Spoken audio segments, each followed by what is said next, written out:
Thank you, moderator. My name is Barrister Okocha. I'm the Deputy National Legal Advisor, PDP. It's a pleasure. Thank you very much, sir. Thank you. And so, the judgment that was just delivered last Wednesday has actually aroused some suspicions and all that. And we want your reaction to this judgment in all ramifications, sir. Thank you so much. Like you pointed out, the judgment that was just delivered last 6th of September in the Presidential Tribunal, the Court of Appeal. Actually, it came as a surprise, not only to myself, but to all and sundry, all Nigerians, we meaning Nigerians, both at home and the diaspora. For me, I was in court that particular day because I'm one of the lawyers representing our party and our candidate. So, like I said, I was disappointed because the court came out and the judges, they gave a judgment, but they did not render justice to the matter. So I can see that judgment as a judgment in error.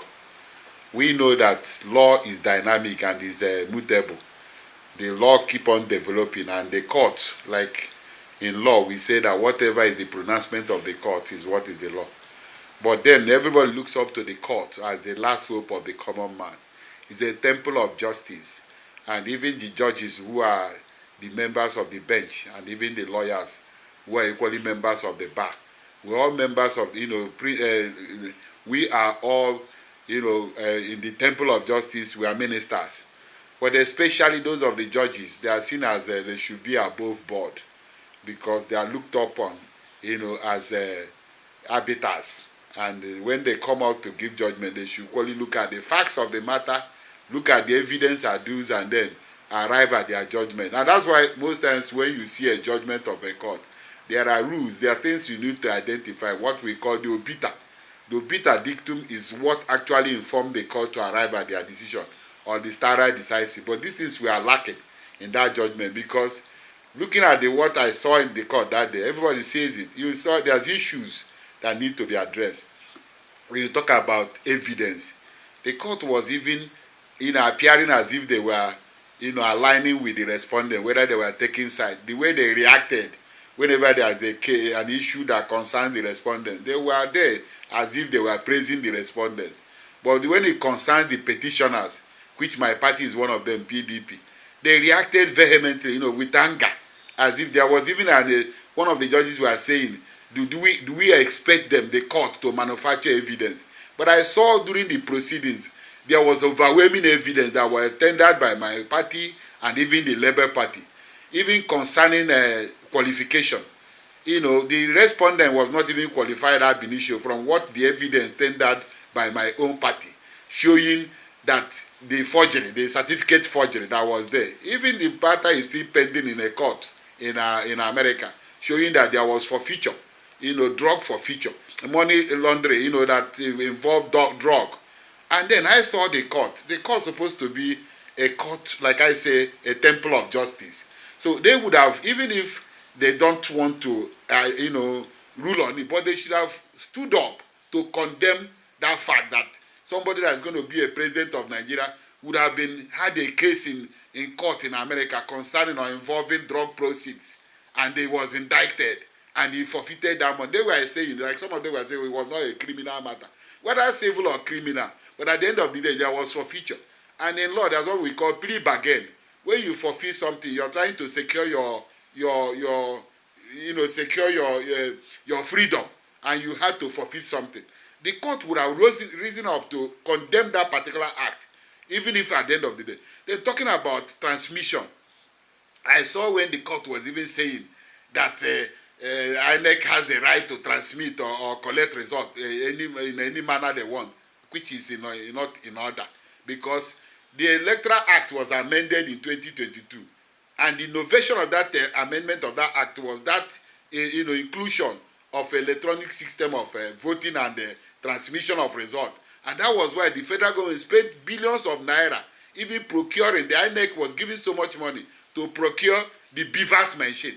What would have been the essence of the need of bringing beavers? Because the beaver was to capture the voter, accredit the voter, and then capture that vote, and the vote after the result has been collected, you capture the result and transmit it to the IRE of INEC. Then at the end of the day, INEC said that there was a glitch, they did not transmit. And that burden of proof should have rested upon them to prove beyond reasonable doubt why that glitch. So we expected the court, and even Nigerians expected that court to rise up and say, no, we must strengthen our democracy. And that democracy, why should we? Because the importance in the past, there was that, anomaly when we collect results manually.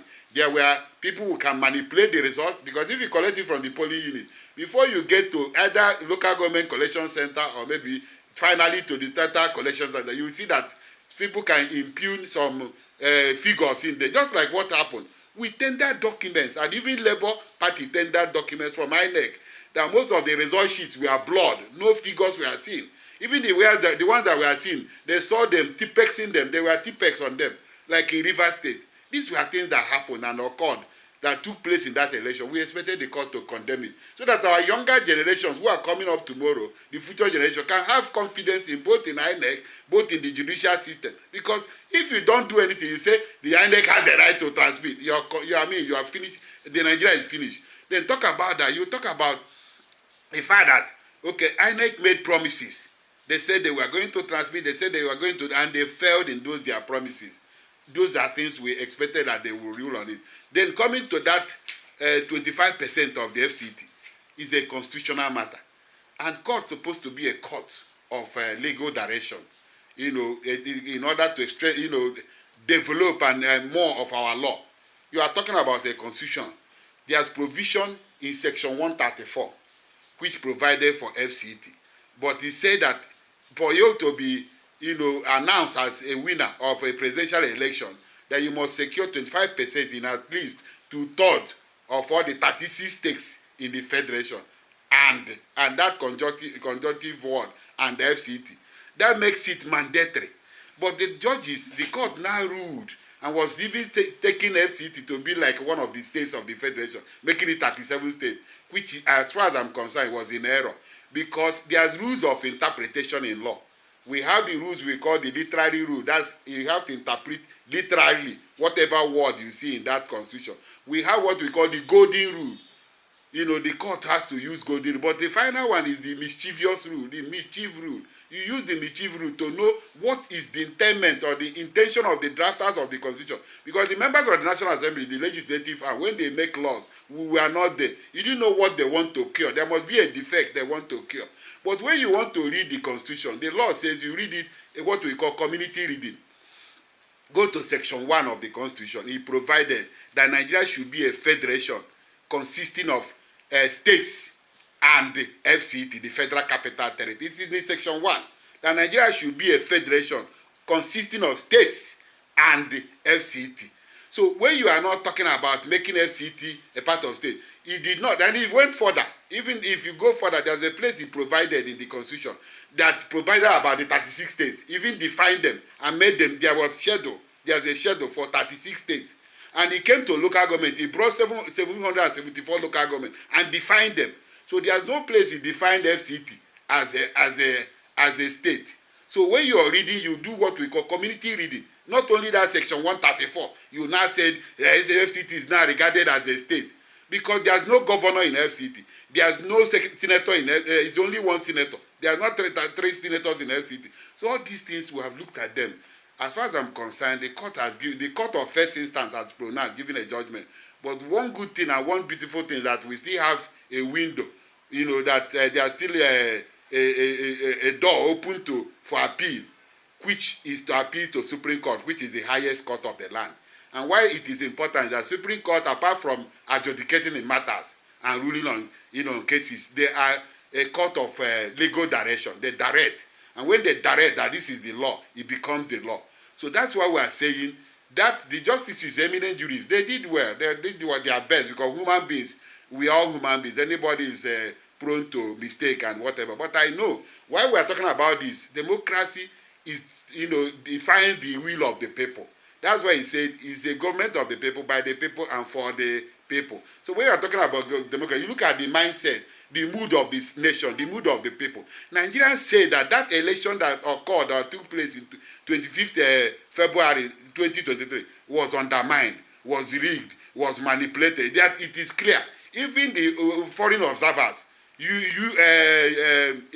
what do you call it, United European Union came up with their report, and they were so vehement in condemning that that election was not done properly well.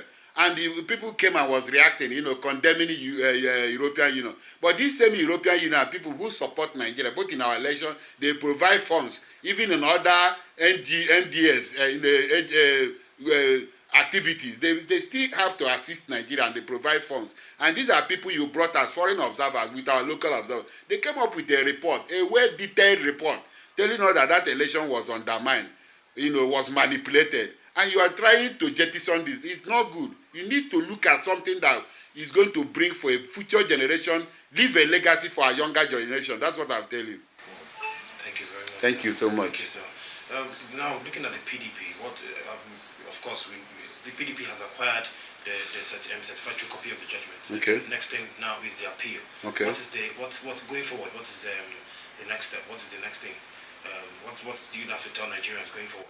Thank you so much. Like we said, it is a court process and procedure. The procedure is that after a court of first instance give judgment, you have a limited time, a time limit for you to apply to Supreme Court or a higher court, an appellate court, and you have to transmit all your processes and notice of appeal.